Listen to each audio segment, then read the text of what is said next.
I am the Wick Whisperer. I am the keeper of secrets. How do I start doing what you do? Looks like you already have. Eve is extremely resourceful. She can utilize anything as a weapon. Samurai swords, ice skates, grenades, flamethrowers. What is your favorite weapon that she used? I did love the grenade fight very much. It's such a wonderful scene how it starts with her, you know, in this classic way of like John Wick does, like shopping for guns. And then it turns into this crazy, overwhelming action scene with just people after people just coming at her. And it's just like, what can she do when actually all the guns are like empty, you know? And yes, this is something that I really liked about the character is just like how much awareness she has of her surroundings and how quick she is using anything around her and like make it lethal. Why was Anna the perfect person to play the protagonist? It's all about timing, isn't it? Everything's about timing. I mean, I remember she was the best thing in that Bond movie a few years ago, which I remember seeing. You know, people said they wanted the character to come back again in the movie. You go, no, it was perfect, that opening sequence. And we went, wow, that was great. You know, where is she? And then you miss her. And now she'll come back as this character, which is a whole film based around her character, if you like. Yeah, it's a great vehicle for her and a great vehicle for the franchise, taking off in a similar but new direction. What a pleasure to see you again. Norman, how do you approach coming into such an iconic franchise like John Wick? Do you feel more pressure than you do when it comes to other projects? I definitely felt pressure. I was a little nervous when we started because it's such a thing. I've worked with Len before, so thank God I had that on my side. So it took a little bit of the nerve off, but it's an institution. You don't want to mess up, so I was a little nervous. But then I started getting in it, you know what I mean? What was the best direction that Len gave you? Ooh. In life? Offset? It's too much. I think he just told me just to have fun. Like, you know, and then your attitude going into it was like, it's gonna be, you know, actors go in and they're a little nervous starting, especially with something so big, and it's nice to have somebody that, you know, has your back right off the bat, like a familiar face. So that alone helped me tremendously right off the bat. You have no idea what you just walked into. Len, what was your vision for bringing something fresh to the action sequences while also honoring John Wick's aesthetic? There's definitely a balance there, but there's also one that I was very excited about. Being able to revisit what I would expect and want that feels of the John Wick world. I always try to look at it that way. If I was sitting down in a theater, just as a fan, what would I be anticipating? What would I hope to see is always in the back of my mind, even if I wasn't directing. So I kind of approach it that way. And then being able to expand on the world and go to these exotic locations that are not only different, but have a very different look. You know, John Wick hasn't taken us to a snow-filled Alps mountain environment. Our world was more of a rugged stone, wood, kind of environment that is different than what we've seen. So that was just something exciting to bring a new look and world and how to create still a noir, cool flavor to that kind of environment.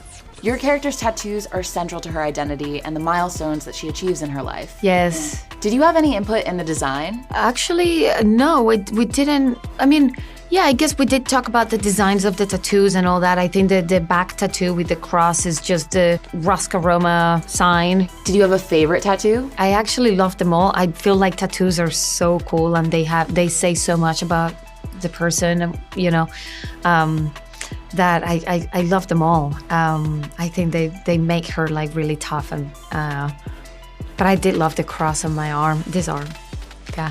You must become the assassin. You've been a member of the John Wick family since the very beginning. How has it evolved over the years? I think naturally and really well. I mean, it seemed a perfect time to bring in a female lead. It's been talked about for about 6 years now, and they finally did it. I mean, I remember the character was introduced in episode 3, of this in the ballet sequence with Angelica Houston, and they got it together and we finally made it. Yeah, I think it started off as an independent movie with a very good script. Otherwise, you wouldn't have got Keanu, you wouldn't have got Michael Nyquist, you wouldn't have got Willem Dafoe or me interested in it. Chad did a great job directing it, and it's been the same team ever since. The producers, Basil and Erica, and Chad, and Keanu. The writer, Derek, stepped away after 2, but still in contact with the writers, Michael and Shay, who've done all the 3 ever since. So there's a continuity, which I think is important in a show like this, you know. And it's also the sly humor. It never tries to be clumsily humorous like a lot of these kind of films do. Like they have to have quick repartee, which you know, but no, they're sort of, and the fandom of the sort of John Wick world, which is about the world of stunts, it sort of crosses a line. I mean, number 3, which had all those fanboys and the stuntmen bowing, oh, it's an honor to fight you, Mr. Wick. It was really interesting to cross over into that and see the respect of martial arts. I mean, when people go, oh, it's a real... Films are wonderful things when they happen and when they evolve and when they're a success. Everybody wants to be part of it. And there's something like this which takes you away from the real world for 2.5 hours, you know, and you enjoy it, then you bet, wow, that was great.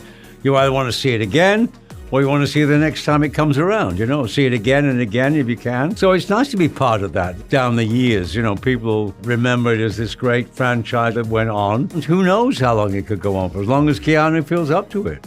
Or as long as Anna feels up to it. Buena suerte, señorita.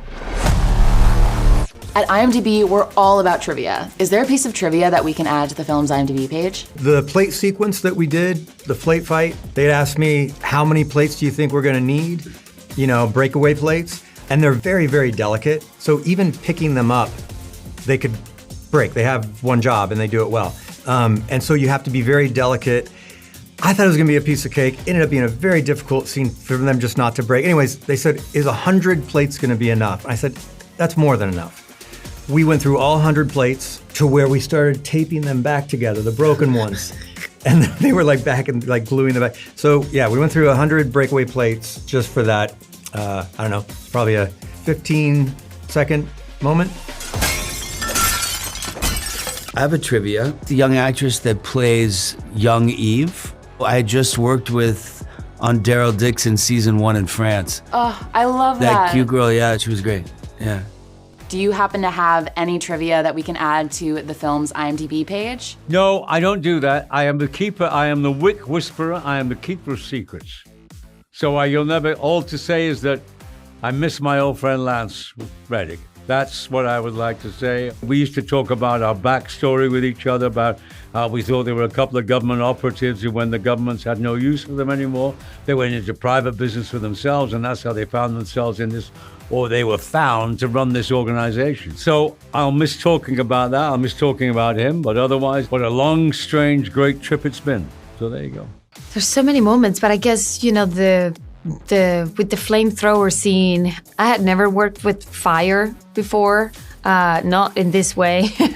And they were really asking me to rehearse the day before, and I was like, it's just not necessary, I'll just do it on the day. And they were like, no, really, you need to try. And I got there, and then we had the best stunt team, all about fire. I knew they were great and safe and everything, but the first time I burned someone, it was really horrible, and I started crying. I had to like walk away and just take a second, because it was it's just not an image you want to have, you know, in your, it was really tough, but everyone was good, and I just kept going, and then I burned another 105 people after that.